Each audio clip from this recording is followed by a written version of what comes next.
for Warringah. Thank you, Mr Deputy Speaker. I rise to speak of the Sydney Airport Demand Management Amendment Bill, and I welcome that this is finally here, and I urge the government we need to do more when it comes to increasing choice for consumers when it comes to airlines in Australia. We need to make sure we don't have locked-in monopolies or duopolies, and that we make sure that there is competition.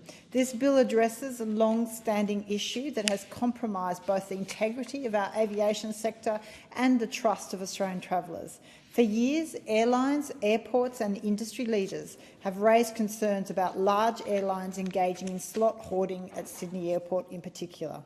This practice involves scheduling more flights than they actually intend to operate, only to cancel them strategically, allowing these airlines to retain valuable slots at the expense of potential competitors.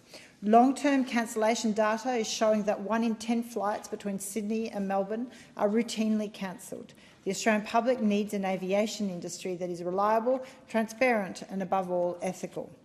The challenges with Sydney's airport slots management is not a new problem. Last August, the ACCC launched legal action against Qantas for failing to inform travellers of flight cancellations, alleging the behaviour was partly motivated by a desire to hold on to slots at Sydney Airport. The now-defunct airline, Bonza, and we know Rex in the same way, said that they had been shut out of Sydney Airport because of the slot hoarding by the duopoly of Qantas and Virgin. This shows how the misuse of airport slots can directly affect consumer experience and industry competition. The 2021 Harris Review of the Sydney Airport Demand Management Scheme recommended a number of initiatives to improve the situation, but they have not been acted on by the former government and are really only being acted upon slowly by this government. And when one considers the amount of reliance on travel that we have in air travel in Australia, it's imperative on the government to enact those recommendations with urgency and ensure more competition is available for Australian consumers and travellers. In Warringah, my community relies heavily on tourism. Tourism plays a critical role in our broader economy nationally, but also locally in Warringah. Local businesses and jobs are reliant on a steady influx of domestic and international visitors.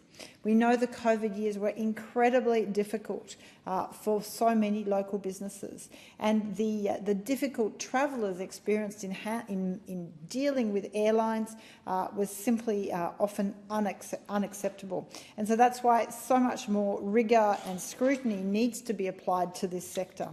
A number of my constituents have written in very concerned about the lack of competition in the airline industry in Australia. Constituents have also raised their concerns about the rejection by the government of Qatar Airways' application to increase flights to Australia earlier this term. This was a decision, again, that directly affected consumer choice and market fairness. So it's incredibly important for the government to make sure it enacts all recommendations of the Harris Review, but also makes sure there is that greater choice. The Sydney Airport Demand Management Amendment Bill introduces much-needed reforms to crack down on slot misuse, enhance transparency and foster a more competitive aviation industry. But more can be done. First, this bill will modernise compliance by establishing new civil penalties for slot misuse.